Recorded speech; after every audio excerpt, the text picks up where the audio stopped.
It's Monday, November 25th, 2019, and I'm Dave Sobel. 3 things to know today.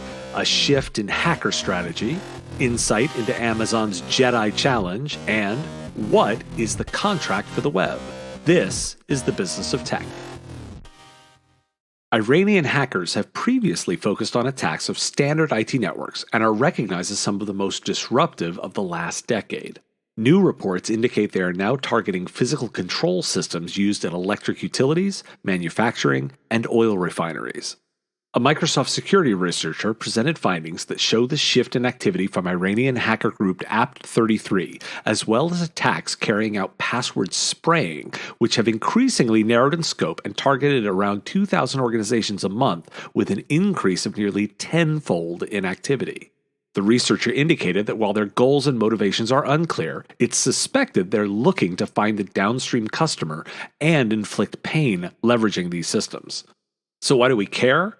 While it's important not to read too much into the trend, it is a very clear set of examples for any business about how targeted these attacks are and how well planned they are. Many businesses simply do not understand the true coordination going on with the level of attacks. Here's more proof. This could also be interpreted as more maturation of the attacker's profiles. It's a savvy move to target these underlying systems and further evidence of the power of both a proper layered security approach and the power of a least trust approach. Every business is on defense.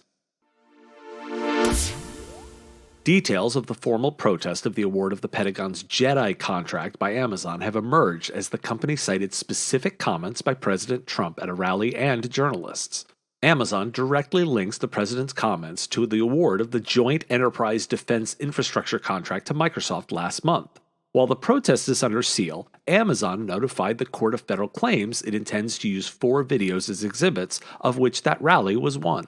Why do we care? There's 2 observations here. The first is the obvious politics meets technology angle here, as more evidence that everything is political in the current climate. All deals are political in some manner, as convincing someone to your selection is a political discussion.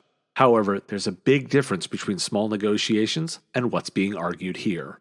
The second is over the award itself. Amazon was assumed to be the frontrunner in this deal, but that's overly dismissive of Microsoft and their investment. They're all in on the cloud, so to speak, and it would be presumptive to assume they were both not interested nor unable to fill this contract. This is a massive deal, and entirely within the realm of reasonable to think Microsoft did win this entirely on merit. The overarching theme? This has been true every time the stories come up. The cloud is real when you see the DoD buying it. This is a crown jewel to win and important to track to see where it lands. Tim Berners-Lee, the inventor of the World Wide Web, has launched the Contract for the Web, which are a set of principles designed to fix the internet and prevent society from sliding into a digital dystopia. The contract, posted at contractfortheweb.org, lists 9 core principles for governments, companies, and individuals to adhere to. Backers of the contract include Microsoft, Google, Facebook, and the Electronic Frontier Foundation. Those who back the contract must demonstrate they're implementing the principles and working on solutions or be removed from the list of endorsers. For companies, the principles are to make the internet affordable and accessible to everyone, respect and protect people's privacy and personal data to build online trust, and develop technologies that support the best in humanity and challenge the worst.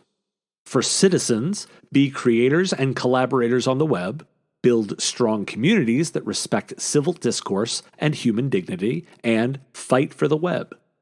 Why do we care? Ethics has been such a conversation point both on this podcast and in general, and here we have a stake in the ground. These all appear to be solid principles, and even if you disagree, it's a good starting point for the discussion. Now, how long will some of these companies last on the list, and will the principles be enforced? If companies are actively removed from the list and we see insight into their execution, this could be a real movement. There's also opportunity here. Applying these principles to businesses who also commit to these ideas could be a very powerful and profitable offering.